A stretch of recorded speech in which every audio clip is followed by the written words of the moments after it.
I was just starting to fall back asleep when I heard the squeal noise again. I opened my eyes up, wide in the dark, and just laid there silent. There was another louder squeal noise, and it was pretty close. I knew there are no real dangerous animals on Rock Island. There are deer and porcupines, but nothing like bear or wolves. Knowing that still didn't make me feel better though. There was just something about that squeal that I didn't like. I say squeal because that's the best way I can describe it. It sounded to me like a pig squeal. I honestly don't know that much about pig noises, but that's what I thought of when I heard it. An injured or angry pig squeal. I continued to lay in my tent and started to hear footsteps outside my tent. It was still raining, so the sounds were a little buried in the sound of rain, but it definitely sounded like a somewhat large animal or human walking around. I sat up in my tent and took a knife out I had just to feel better. In my head, I just kept saying, it's just an animal. It's fine. There's nothing in these woods that can hurt you. I listened as the footsteps started moving away from my tent.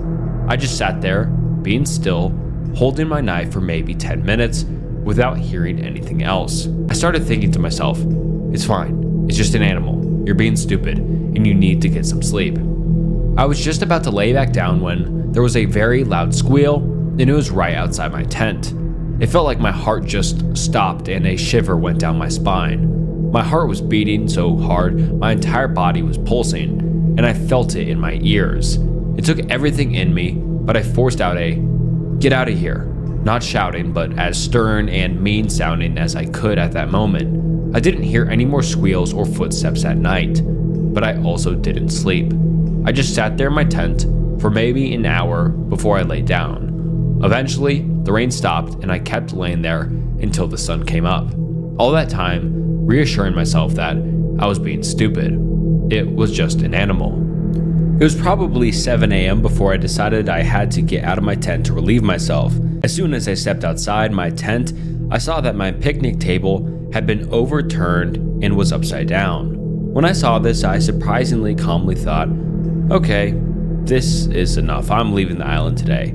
I checked my surroundings and nothing else seemed out of place.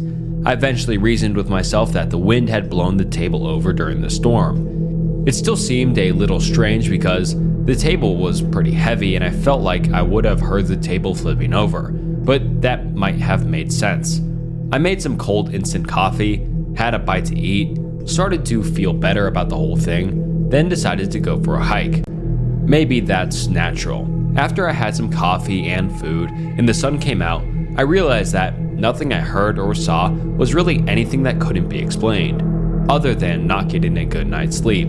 I was having a pretty good time. The reason I came to the island in the first place was to hike the 7-mile Thordson's Loop Trail that has had a lot of interesting things to see, and I was excited to start the hike.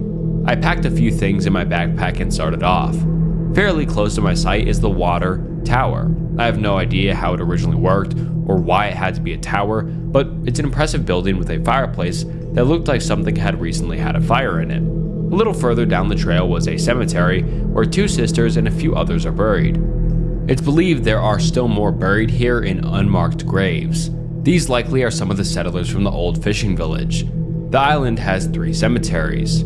There's one by the beach, and that's where Chester Thordson is buried.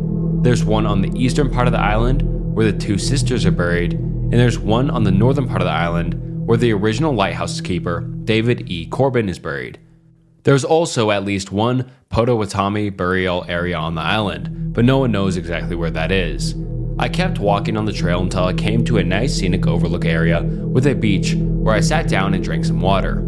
I started to hear some talking on the trail ahead of me, but I couldn't see anyone yet. The voices were coming closer and I could tell that they weren't speaking English, but I couldn't place what language it might have been. Both voices were very, very deep and guttural.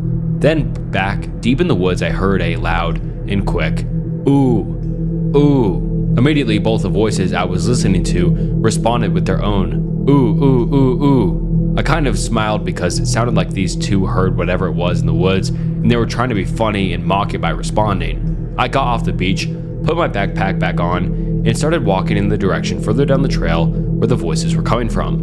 But I never did find these people. The rest of the hike went very well. When I got home, I looked up Keepers of the Flame as it pertained to Rock Island. I found 3 things that he could have been referring to. The name of the Native Americans that lived on the islands, the Potawatomi, could be translated to Keepers of the Flame. The lighthouse keepers on the island were sometimes referred to as the Keepers of the Flame. Then there was also a 19th century cult that was said to visit the island from time to time that called themselves the Keepers of the Flame. I know that hundreds of people visit Rock Island every year and have a great time camping, hiking the trails, and exploring Chester Thordson's buildings. My humble suggestion is this: do not go to Rock Island.